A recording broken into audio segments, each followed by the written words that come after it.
So recently I released a video on how to use money to improve your dating life, which, yes, it is a quite controversial topic and the comments were very interesting. So one comment was a question to me, and I think me answering it in this video format can be useful for a lot of you guys. So the comment reads, I don't have money right now because I'm a university student and I can't really see how I'm gonna get more money in the near future.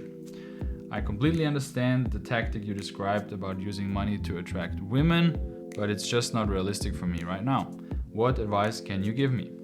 Good question, right? A lot of you guys out there are young, they're studying, you just start getting a job, and holy shit, inflation is high, the world economy is not really doing great, and anybody who is invested in crypto, I feel your pain. Now let's think about the principles why I even said that money can be used to improve your social circle and dating life. The main point I made is money buys experience, okay?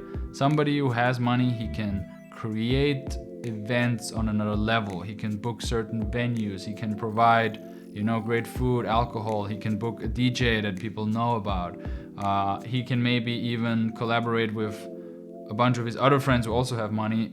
Everybody chips in and they do like a week-long trip to a cool place. Every guy invites 1 or 2 girls. The girls come for free or, cover only basic expenses. So it enables you to create things that the people who enjoy it, which are the girls you want to kind of like attract in your social circle, could never do it by themselves.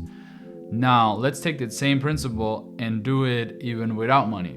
So, you can be the guy who is spearheading things, who's taking initiative on things and draws people into that, right? You can still give a lot of value by creating positive emotions, by creating social circles with people, by giving them content, by teaching them things, by leading them somewhere, by they make good experiences. Maybe you're the one who just discovers that there's a interesting band in town and you get people together and you go there. Or you find out there's a great hike close to you and you organize friends and do that. And you spend, you cook before and you take little Tupperware and bring it up the mountain and eat it there and it's a beautiful photo. Stuff like that doesn't take money, but it takes initiative, it takes planning. You basically taking a social risk by inviting people, by taking the risk that people flake, that people say no, that people don't show up, and you wasted your time. All that, if it goes well, is being highly appreciated. So don't get too stuck with, I need a lot of money because the money will attract people to me. That's not what we want. We're not out there to get gold diggers or girls who want us for money, That never leads to happiness. I know it because I'm surrounded by, rich guys now, and I've been basically broke until very recently, and, to be honest, with my current social network I have, which is like millionaires and multimillionaires, I feel broke as well, because they just have a way higher net worth than me, which I like because they pull me up, I'm like, it's like the saying, you're the average of the 5 people that you spend the most time with. So I would rather spend time with people who really figured out certain parts of their life than 5 bums who just smoke weed and watch Netflix every day.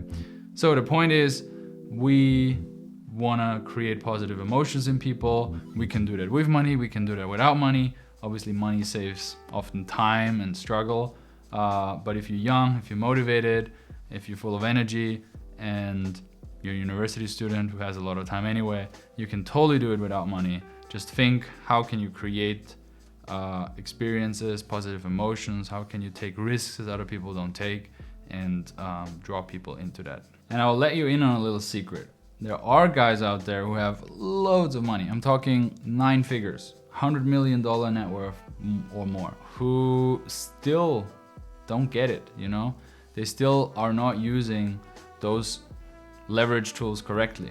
They maybe throw a huge party or they rent a huge yacht, but then they constantly remind everybody at the party how rich they are. They're trying way too hard. They're trying to give people expensive champagne and do like crazy bottle shows to get people drunk, and they would like take their phone constantly and show what else they have. It's like, bro, we're already on a yacht at a great party. Why are you also showing me your apartment in Miami? Like, it's not with us right now.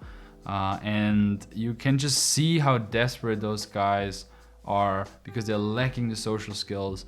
All they have is the money, and they think if they just pump enough dollars into a thing, pussy will come out the other way.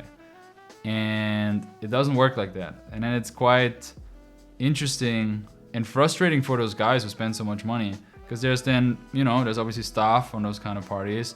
There's a photographer, videographer, there's waiters, there's just, people who handle logistics and make sure everything is fine. And those people are way more relaxed. They're in their state, they're doing their job.